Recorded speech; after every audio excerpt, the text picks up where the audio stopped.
Drinking alcohol can have serious harmful consequences. It's been linked to various cancers, gastrointestinal diseases, as well as metabolic problems. Over time, regular use of alcohol can lead to alcohol dependence and bouts of withdrawal. And this can take a serious physical and emotional toll on a person's life. God, grant me the serenity to accept the things I cannot change, the courage to change things I can, and the wisdom to know the difference. Amen.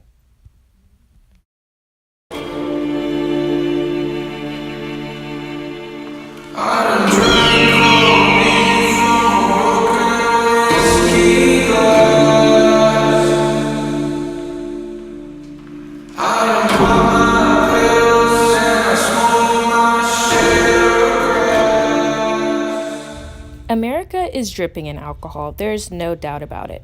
When we look at the events we celebrate, alcohol is everywhere. From New Year's to graduation parties, alcohol is America's favorite drug. It's the best receptacle for barbecues, tailgates, fairs, and festivals, and you, sir, do not have a pair of testicles if you prefer drinking from glass. However, the term alcoholic is often thrown around and even joked about in these events. Alyssa, what are you doing? You know I'm an alcoholic. As I was scrolling through a social media network, I noticed a non-alcoholic joke around about being an alcoholic. So I decided to type in alcoholic in the search bar and see what popped up.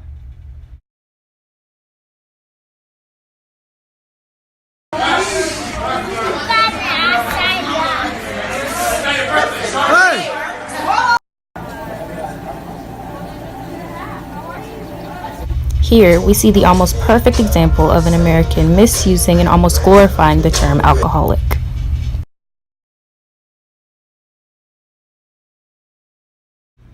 So what does it actually mean to be an alcoholic? We headed over to a retired drug abuse counselor to ask him this question. An alcoholic to me is someone who cannot control their urge and need and dependency on alcohol. It's someone who uses it to either mask their depression or whatever issues they're going through in life.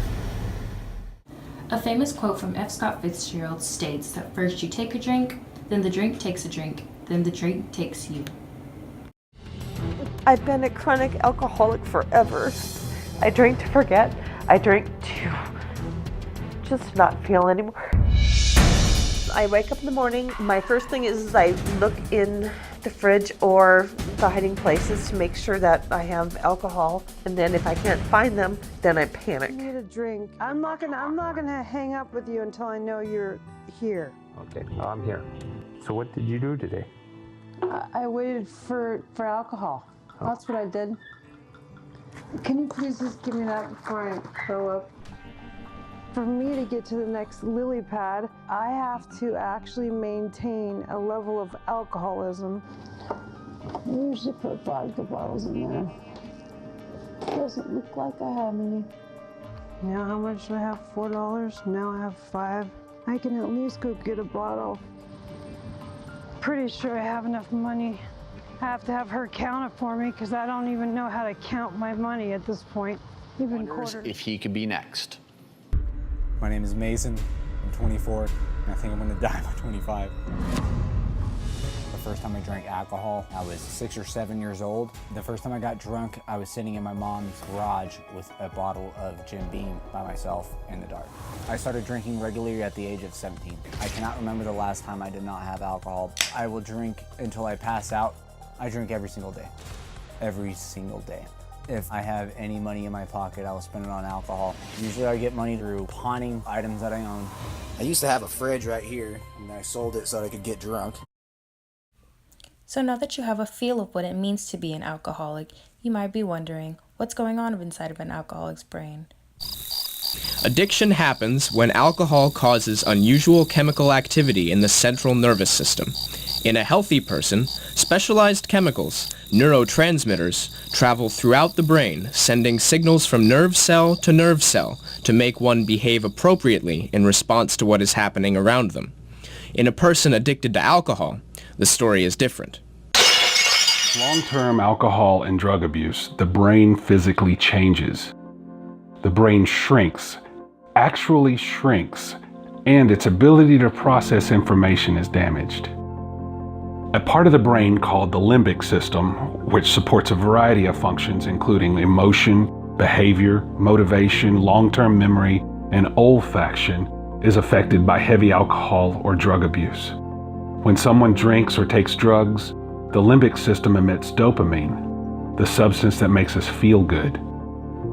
With prolonged abuse, the brain stops making as much dopamine as it used to. As a result, the brain's reward system receives very little input, and the person has a hard time experiencing pleasure of any kind. That's why many drug and alcohol abusers are no longer interested in the things that used to bring them joy. So besides biologically, what separates an alcoholic from a non-alcoholic? Hi, I'm here with my sister Abby. She's a bartender at Razu's in Plano, and I'm just going to ask her a few questions about her experience with alcoholism. So, what's the difference between a normal drinker and an alcoholic? So, to me, a normal drinker is somebody who, will drink to have a good time, to party, when they're in social settings and they're wanting to hang out with friends or they're wanting to just have a good time. Somebody who I would classify as an alcoholic is somebody who's drinking to suppress something or to feel a certain way because they don't want to think about something else. They use it as a distraction from issues. I started to realize that something was very wrong with me when I was always the last person standing at the bar, or at dinner parties when everybody else had switched to coffee, I was still quaffing wine. Yeah. I realized then that I definitely had a problem, so I decided that I would just go cold turkey, sober, and I did. But what I didn't realize is that could cause what's called the alcohol deprivation effect, where once the honeymoon period of sobriety wears off, you're left with constant physical cravings for alcohol. So think about it. You drive by a liquor store and you're triggered. You want a drink. You walk by a pub and you get angry because you can't go in there and have just one drink. You start isolating from your friends and families because they drink.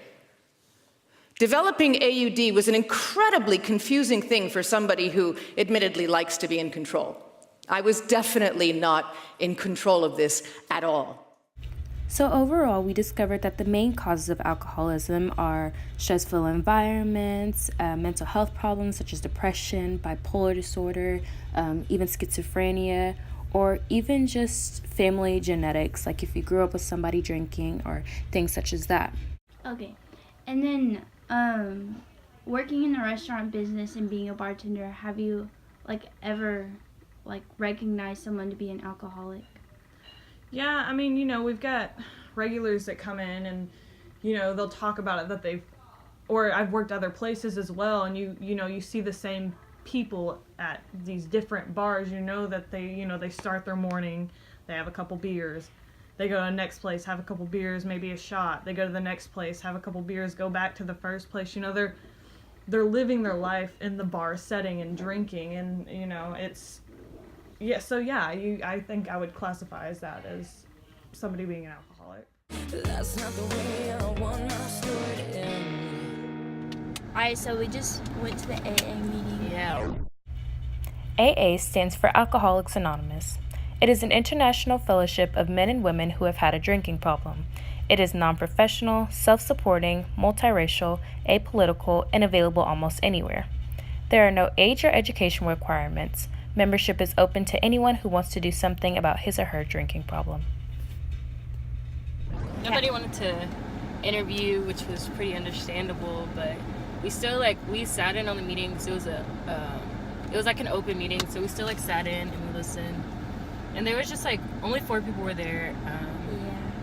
And one guy, he said that he'd been drinking for 47 years, and he was recovering, or he recovered. And then another guy, he said that he'd stopped drinking for 3 years, and he just didn't do the 12 steps.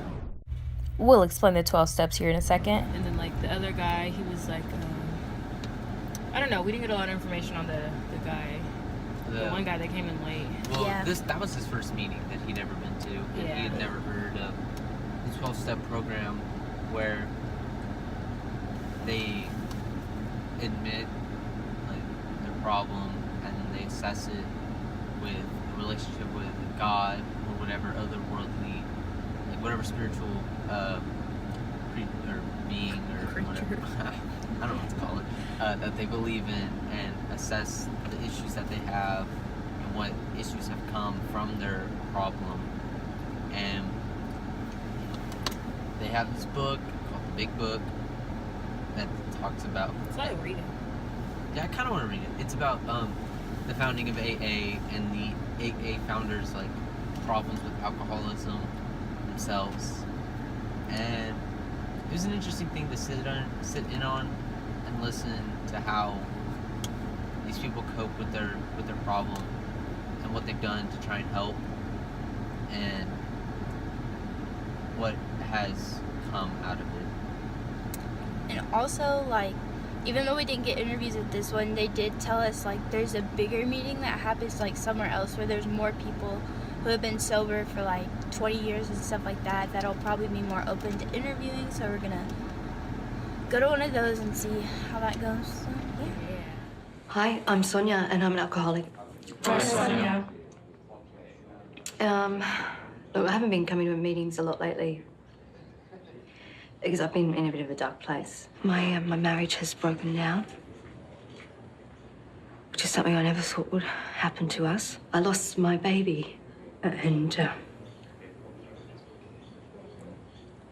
basically I'm heartbroken, and I know that it's not all my husband's fault, and that there are choices that I made that have been part of it. I'm just so angry at him. And I'm not coping. And after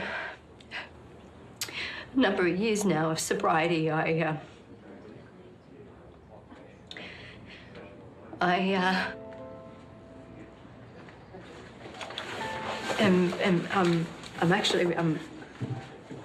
well, I've been tempted, but I'm pleased to say that I'm still 7 years sober, so...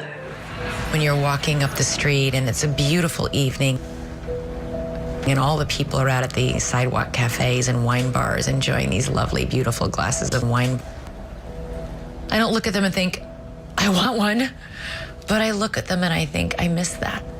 I miss that time when, you know, it felt so innocent and romantic. But that's just me romanticizing something that turned out to be really monstrous for me. Throughout our research, we decided to try and spread awareness over the dangers of alcoholism to you all. In order to do so, we conducted a social experiment. We discovered that over 50% of our peers knew someone that is or could possibly be an alcoholic. And out of them, only 14.3% were certain that they had received any help or recovery. Do you know an alcoholic? Yes. I am here with my brother Spencer, and... Okay, you don't need to stop, we'll just cut that out. Are you ready? Yeah. I'm here with my brother Spencer for an interview. Now Spencer, do you know an alcoholic or anyone who's shown the signs of alcoholism in their life? I do know an alcoholic. I've known her for most of my life, and I'd say that she's had troubles with the devil's drink in her life. Alright, I'm here with my good friend Emily. Emily, do you know anybody that has been affected by the effects of alcohol? I'm gonna start that over. Emily, do you know anybody that could have been an alcoholic in their life?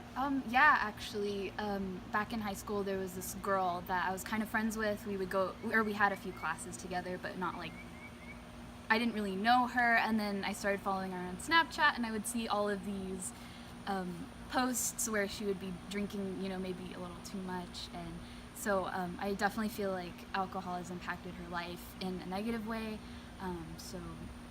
Do you know an alcoholic? Yeah. Do you know an alcoholic?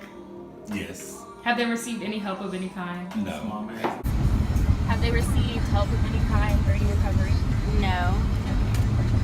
He, stopped keeping contact with her after the years, but I really don't think so. Going to college, you're susceptible to lots of different kinds of, temptations from other friends or whatever to try to fit in. So I really don't know if she got that help. Probably not. I still see, stories on her Snapchat where she's, still doing the same thing. So I don't think she got help, but I'm sending her good thoughts, and I hope that she does recover and get the help she needs. All right, thank you so much. All right, thank you. All right, and have they received help or rehabilitation of any kind? It's funny that you ask that. She actually has recently received help with rehabilitation, Alcoholics Anonymous. She really reached out when she was in a low part of her life. It's a great program. It's a great program, and it's a great thing if you're ever in a low part, not even alcoholism, anything, reaching out. It's turned her life around for the better. Have you ever offered anyone help that you've recognized as an alcoholic? Why or why not? So it's really hard to, take someone who, in reality, you don't know. This is a stranger. They're coming in to drink, and then they're telling you limited parts about your life, about their life, and, they're telling you things about themselves, but they're not going to tell you the ugly parts a lot of the times, and, you never know what that person's been through. So I don't really think it's my place or my business to offer somebody help when I myself am 19, and, a lot of these people are, older, and they don't, they've lived a lot more life than me. So how does it my place to tell them what they should and shouldn't do? It's not my business. Hey guys, so I was just up editing our documentary, and I was editing the part where it was our interviews, and everybody was like, yeah, I'm not an alcoholic. No, they haven't received any recovery. We cannot continue to sit here and let these people throw away their lives, because so many people die from alcoholism. It's crazy. It's 1 in 8 Americans, and it's 88,000 people. I don't know. I don't remember the numbers off the top of my head, but it is just crazy how these people are literally killing themselves right in front of our faces, and we are sitting back and letting it happen. So I just really wanted to encourage you guys to really pay attention to this next clip, because it could potentially save somebody's life. And if you know anybody going through anything, whether it be alcohol abuse or depression, anything that could lead to any substance abuse, I just really encourage you to not sit back and let it happen, to give a helping hand, to help people out whenever they're going through things, because it can ultimately lead in somebody's death. So the 12 steps of Alcoholics Anonymous and Narcotics Anonymous. Step 1. We admitted we were powerless over alcohol and drugs, that our lives had become unmanageable. Step 2. We came to believe that a power greater than ourselves could restore us to sanity. Step 3. We made a decision to turn our will and our lives over to the care of a higher power as we understood him. Step 4. We made a searching and fearless moral inventory of ourselves. Step 5. We admitted to our higher power, to ourselves, and to another human being the exact nature of our wrongs. Step 6.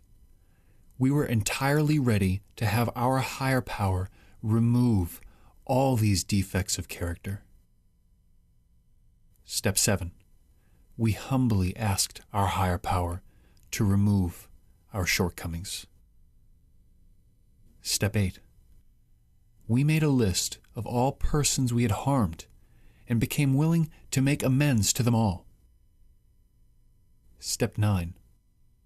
We made direct amends to such people wherever possible, except when to do so would injure them or others. Step 10. We continued to take personal inventory, and when we were wrong, promptly admitted it. Step 11. We sought through prayer and meditation to improve our conscious contact with our higher power as we understood him, praying only for knowledge of his will for us and the power to carry that out. Step 12. Having had a spiritual awakening as the result of these steps, we tried to carry this message to alcoholics and addicts, and to practice these principles in all our affairs.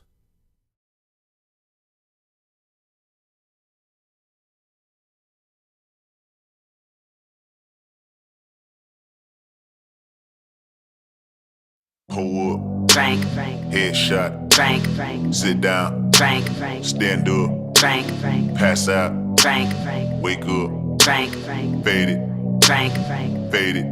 Now I done grew around some people living their life in bottles. Granddaddy had the golden flask, backstroke every day in Chicago. Some people like the way it feels, some people want to kill their sorrow. Some people want to fit in with the popular, that was my problem. I was in a dark room, loud tunes, looking to make a vow soon that I'ma get fucked up, filling up my cup. I see the crowd mood changing by the minute, and the record on repeat. Took a sip, then another sip, then somebody said to me,